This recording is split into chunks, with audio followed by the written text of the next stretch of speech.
আজকে গেছিলাম ব্রাইড সাজাতে, কিন্তু এ কি, ব্রাইডের সমস্ত কিছু জিনিসপত্র আমি গুছিয়েও কেন ব্রাইডকে সাজালাম না, আর ব্রাইডকে না সাজিয়ে আমি ঘুমিয়েও পড়লাম। এই এত বড় ভুলটা আমি কি করে করলাম? জানতে হলে পুরো ব্লগটা দেখো, পরে আমার সাথে কি হলো। Hello everyone, welcome back to my new another blog. এটা ছিল আমার সিজনের প্রথম ব্রাইডাল ওয়ার, আর লোকেশন ছিল বারোবিশা মায়া ভবনের রিসোর্টে। আমার বাড়ি থেকে কিন্তু খুব একটা ডিস্টেন্সে নয়, মাত্র 10 মিনিটের রাস্তা। আর প্রতিবারের মতো কিন্তু সুখেন্দু এবারও আমাকে দিতে এসেছিল কাজ। ব্রাইড এখনো রিসোর্টে এসে পৌঁছায়নি, ততক্ষণে আমি আমার সমস্ত সেট আপ কিন্তু করে নিয়েছিলাম।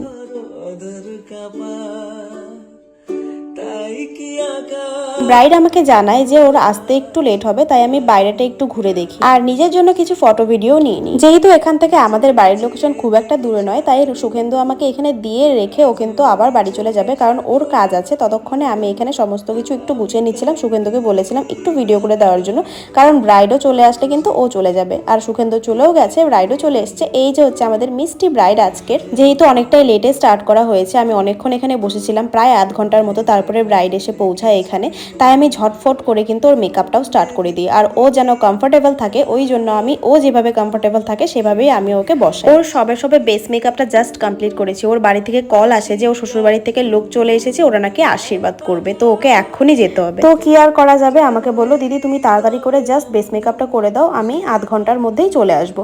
তো বাপ রে বাপ, এখানে আধ ঘন্টার কথা বলে তো 2 ঘন্টা কাটিয়ে দিয়েছে। ততক্ষণে আমি এখানে কি করব, ও যাওয়ার পরে আমি অনেকক্ষণ বসেছিলাম, তারপরে কোনোভাবেই সময় কাটছিল না। পরে একটু সুখেন্দুর সাথেও কথা বলছিলাম, পরে তবুও ভালো লাগছিল না। পরে কি করব না করব বুঝে উঠতে পারছিলাম না।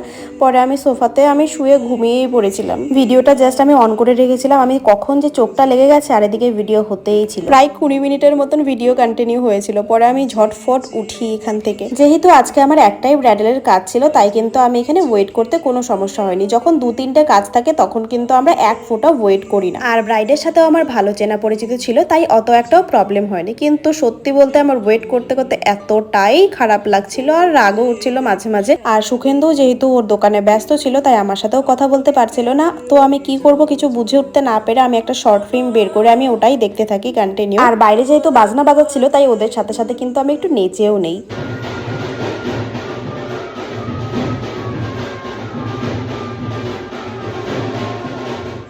কাজ করতে গিয়ে যদি একা একা এইভাবে টাইম পাস করতে হয়, তখন যে কেমন লাগে শুধুমাত্র আমরাই বুঝি। তারপরে আমার সাথে দেখা করার জন্য এই ছোট্ট ছোট্ট প্রিন্সেসগুলো চলে আসে, আর এখানে এসে কত মিষ্টি মিষ্টি কথা বলছিল। আমাকে বলছিল আমাকে নাকি পরীর মতো লাগছে, বলে কি দিদি ভাই তোমাকে পুরো পরীর মতো লাগছে, আমরা বড় হলে আমাদেরকে মেকআপ শেখাবে।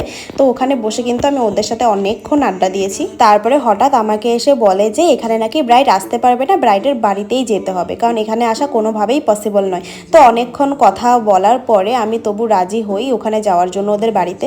তো এই পিচিগুলো কিন্তু আমাকে অনেকটাই হেল্প করে দিয়েছে এই মেশিনারি জিনিসগুলো আনতে, টুকিটাকি জিনিসগুলো আনতে। তো ওদের বাড়িতে এসে আমি কোনো ক্লিক নিতে পারিনি, এতটাই তাড়াহুড়োতে ছিলাম। ওরাও অনেকটা কোঅপারেট করেছে, যেহেতু যদিও লেট হয়েছে। আর অনেকবার সরিও বলছিল যে দিদি অনেকক্ষণ তোমাকে বসতে হয়েছে। আমি বললাম ঠিক আছে, কোনো ব্যাপার না, আমারও অত একটা প্রবলেম হয়নি, যেহেতু আমি এখান থেকে গিয়ে আবার মেলাতেই যাব। আর এই দেখো ওর হচ্ছে ফাইনাল লুক। বেস মেকআপটা অনেকক্ষণ আগে করা হয়েছে, তবু কিন্তু বেস মেকআপ নষ্ট হয়নি। জাস্ট চোখের ওপরটা আমি অল্প হালকা টাচ আপ দিয়ে দিয়েছি। কতটা মিষ্টি লাগছে ওকে জানিও। ওর কাছে তো ওর লুকটা অনেকটাই ভালো লেগেছে। নভেম্বর ডিসেম্বরে কিন্তু বুকিং নেওয়া স্টার্ট হয়ে গেছে, তোমরা কিন্তু নিজেদের স্পেশাল দিনটা বুক করে নিও। দেখা হবে পরে একটা সুন্দর ব্লগে, ততক্ষণের জন্য টাটা সবাইকে।